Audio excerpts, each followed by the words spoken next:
আজি মই বনাব লৈছো এয়া কলফুল আৰু মুৰ্গীৰ মাংস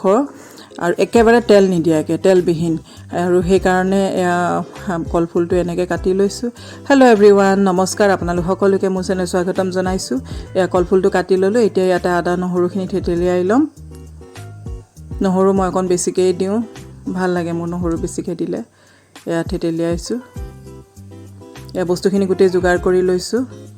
বিলাহী কাটি লৈছো সব যোগাৰ কৰি লৈছো আৰু এতিয়া এখন কেৰাহী লৈ এয়া বস্তুখিনি গোটেইখিনি মিক্স কৰিম প্ৰথমতে চিকেনখিনি লৈ ললো কটা কলফুলখিনি দিলো বিলাহীখিনি দি দিলো আদা নহৰু থেতেলোৱাখিনি দি দিলো কটা জলকীয়া দি দিলো পিয়াজ দি দিলো আৰু এই পেকেট চিকেন মছলা এই দুটকীয়া চিকেন মছলা পেকেট পাই যে হেয়াৰ পেকেট আনি দিছো হালধি দিলো জিৰা গুড়ি দিলো আৰু অলপ ধনিয়া গুড়ি দিলো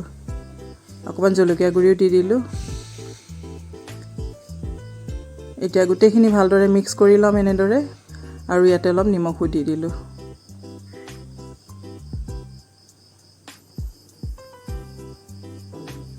মিক্স কৰি হল এতিয়া ইয়াত অলপ পানী দিলো প্ৰায় গিলাসে পানী মিলাই দিছো মাংসখিনি বেছি জুল নহয় অলপ থপথপীয়া নিচিনা হ'ব এতিয়া এখন ঢাকন মাৰি এতিয়া জুইত বহাই দিম প্ৰথমতে হাই ফ্লেমত ৰাখিম হাই ফ্লেমত মানে এক উতল অহালৈকে ৰাখিম যেতিয়া এক উতল আহিব ইয়া এক উতল আহিলে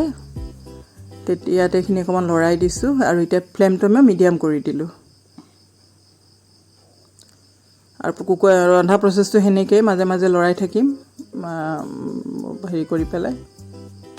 ভালকৈ সিজালৈকে এতিয়া আকৌ ঢাকন মাৰি দিলো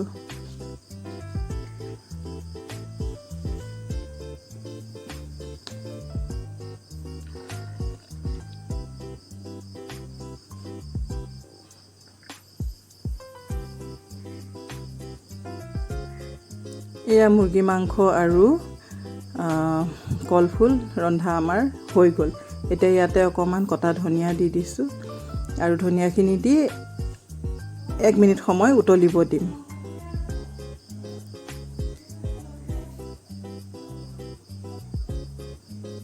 ৰেডি হৈ গ'ল আমাৰ মাংস এয়া চাওকচোন কি ধুনীয়া হৈছে